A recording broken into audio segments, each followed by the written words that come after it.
Menjual jatah warisan sebelum dibagi. Ada dua hal yang perlu kita bedakan. 1. Menjual jatah warisan yang belum dibagi.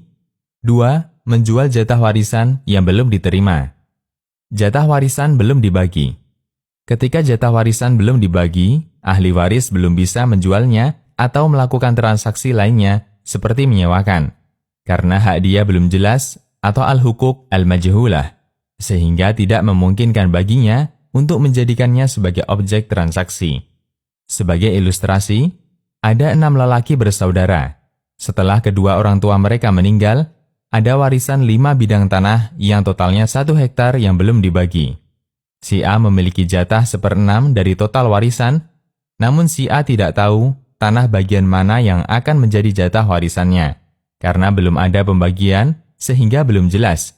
Sehingga si A tidak boleh menjual tanah petak pertama atau kedua, karena belum tahu itu menjadi haknya, meskipun dia memiliki hak 1/6 dari keseluruhan tanah itu.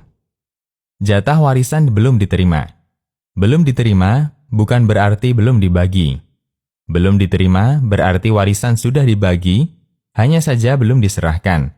Karena itu hak ahli waris sudah jelas, hanya saja belum dikuasai sepenuhnya. Ini banyak terjadi di masyarakat kita, terutama untuk warisan yang sudah dibagi sesuai kesepakatan rapat ahli waris, hanya saja belum diterbitkan surat pecah waris. Sebagai ilustrasi, dari kasus di atas, 6 lelaki bersaudara.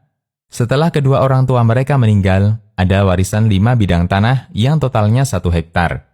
Setelah dilakukan rapat, si A mendapat jatah tanah pojok desa yang luasnya 1.600 meter persegi, dengan batas sesuai dengan gambar yang disepakati.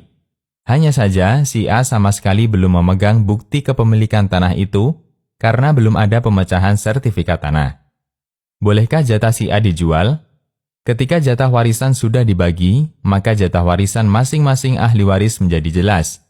Sehingga ketika itu ditransaksikan, objeknya jelas, batasannya jelas, meskipun bisa jadi belum diserah terimakan.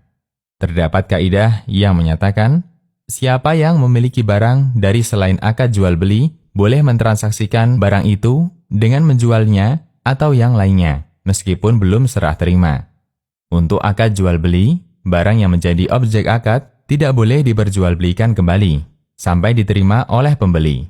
Sebagaimana dinyatakan dalam hadis dari Hakim bin Hizam radhiyallahu anhu, Nabi SAW bersabda kepadanya, yang artinya, jika kamu membeli sesuatu, jangan dijual kembali sampai kamu menerimanya. Hadis riwayat Ahmad dan disahihkan Syu'aib al-Arnaud. Ibnul Qayyim menjelaskan latar belakang atau illah dari larangan ini. Larangan ini karena alasan barang belum dikuasai secara sempurna dan belum terputus hubungan dengan penjual pertama. Karena dia bisa saja membatalkan akad dan tidak mau menyerahkan barang ketika penjual pertama mengetahui keuntungan yang diperoleh konsumennya.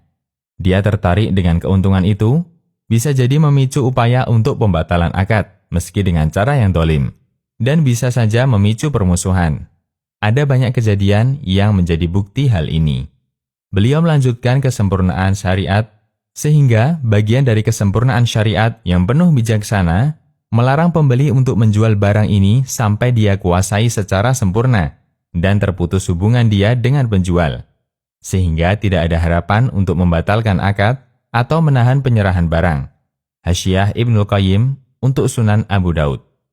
Dr. Abdullah bin Mubarak al-Usaif mengatakan, semua yang dimiliki dari selain akad jual beli, objek itu boleh ditransaksikan meskipun belum diterima, baik dengan dijual atau yang lainnya, karena tidak ada maksud mencari selisih untung. Ketika seseorang telah mendapat jatah warisan tertentu dari warisan atau wasiat atau ghanimah, tidak disyaratkan dalam mentransaksikannya harus dikuasai terlebih dahulu tanpa ada perbedaan ulama. Karena itulah ketika warisan yang menjadi jatah Anda sudah dibagi, boleh Anda jual meskipun belum diserahkan. Hanya saja Anda perlu memperhatikan hak syuf'ah untuk ahli waris yang lain. Sebelum Anda menjualnya, Anda perlu memberitahu ke ahli waris yang lain bahwa Anda akan menjual tanah warisan Anda. Jika ada di antara mereka yang tertarik dan sanggup membelinya, mereka didahulukan. Jika tidak ada yang tertarik atau sanggup membelinya, Anda berhak menjualnya keluar. Demikian, Allahu a'lam.